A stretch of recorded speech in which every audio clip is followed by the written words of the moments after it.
Prowadzenie serwisu w domu ma jeden podstawowy minus. Zawsze kiedy chcesz coś chronować, no to niestety kulki latają wszędzie. I na poprzednich filmach mogliście widzieć jeden z kulochwytów, który był w postaci kartonika, w którym były wysypane kulki, stare jakieś papierowe elementy.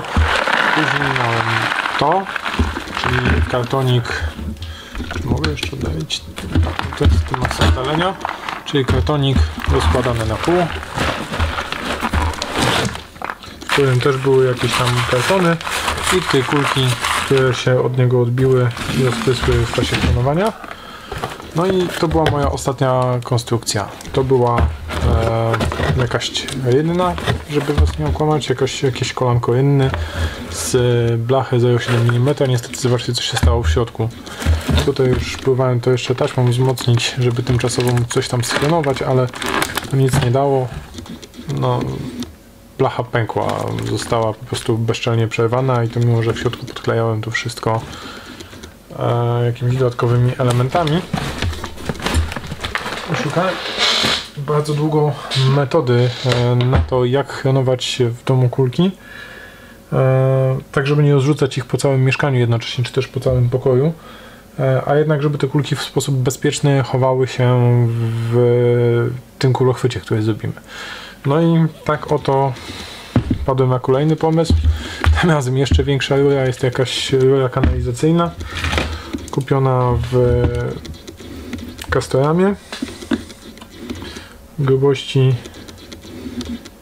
prawie 4,5 mm, a więc całkiem niezły kawał plastiku, ale nauczony doświadczeniem chcę, żeby kulki już się nie odbijały tutaj bezpośrednio od tego plastiku, a chcę jednak coś do środka włożyć.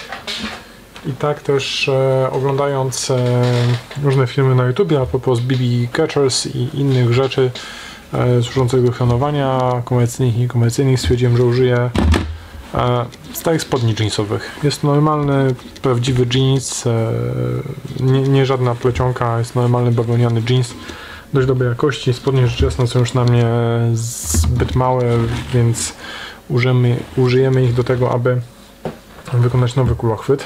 Plan jest prosty.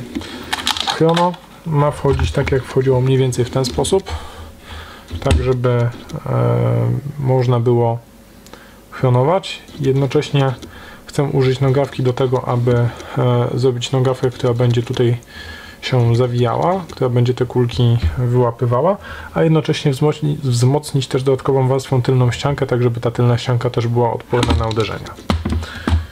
Tyle w teorii, zobaczymy, jak to wyjdzie w praktyce.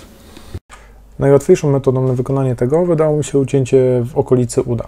I teraz tak, tą część, którą teraz wycinam, czyli tą najszerszą, wklejamy na początku jako pierwszą warstwę, którą oklejamy i robimy z niej niejako tunel.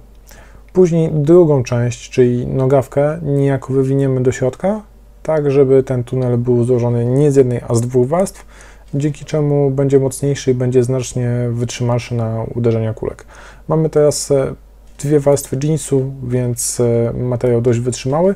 Całość wywijamy, dolną część, tam gdzie była nogawka, rozcinamy na tyle, aby po prostu dało się zawinąć i zabezpieczyć klejem na gorąco.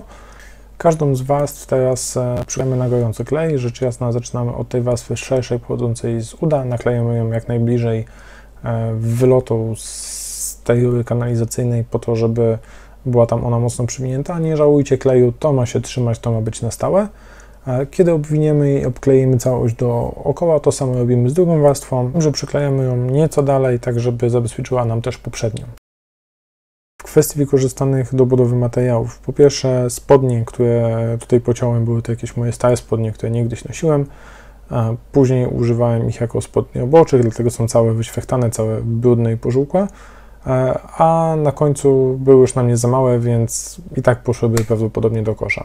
Z pozostałych elementów rzecz jasna dwa pudełka kartonowe, o których koszt tak naprawdę nie musimy pytać, bo jest jakaś złotówka za dwa kartoniki.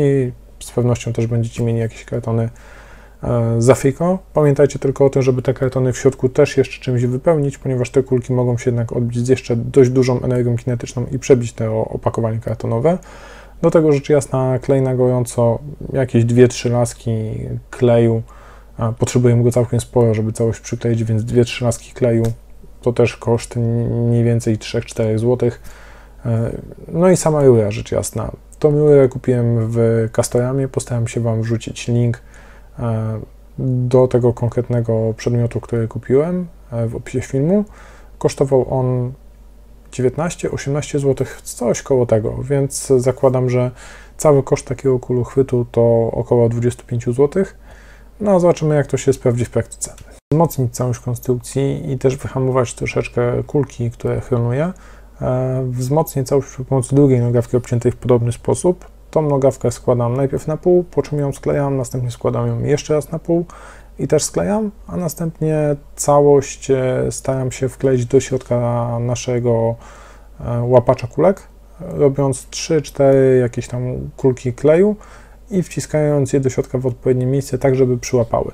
A jeżeli ten klej okaże się za słaby po czasie, to prawdopodobnie zdecyduje się po prostu na wywiercenie otworów i albo przypięcie ich przy pomocy szybkozłączek, albo wkręcenie ich na śruby. Zobaczymy jeszcze, jak to dokładnie zostanie wykonane. Na razie wklejamy, na razie się to trzyma. Rzeczą do zrobienia było rzecz jasna połączenie tego z podstawą, no i tutaj wykorzystam podstawę, którą miałem wcześniej, wywalę z niej stary element, odrysuję na nowo obrys nowego elementu, tak żeby dopasować kształt, wrzucę go w to miejsce po uprzednim wycięciu nadmiaru kartonu i zakleję całość jeszcze raz gorącym klejem, nie żałując tego gorącego kleju, ponieważ ten element jest naprawdę ciężki i musi pasować, musi być stosunkowo sztywny. Do wymienienia tylko tego jednego elementu, tylko tego jednego łączenia zużyłem jedną laskę kleju, ale było warto, ponieważ no, musi to być jednak sztywne. To jest element, który nie powinien się zbytnio ruszać. Na koniec musiałem to wszystko przetestować, żeby sprawdzić, czy ten pomysł ma w ogóle sens. Dlatego wyciągnąłem replikę i zdecydowałem się na przestrzelanie.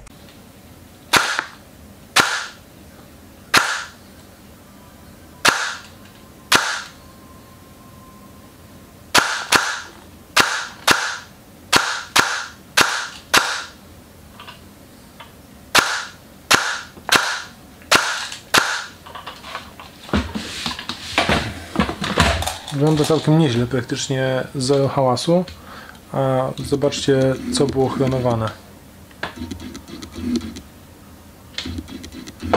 516 fps i praktycznie żadnego hałasu, więc czuję, że mam nowy kulochwyt.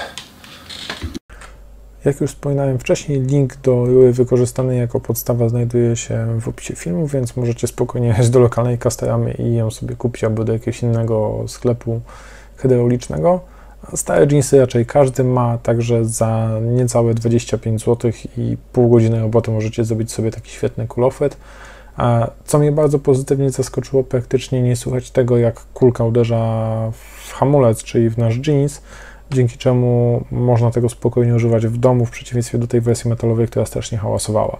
A jednocześnie też wszystkie kulki, które są wystrzeliwane do tego kulochwytu, pozostają w nim, nie kruszą się, nie latają na zewnątrz, więc macie też dbałość o porządek i ani kobieta, ani mama nie powie Wam, że brudzicie i że znowu wszędzie jest pełno kulek.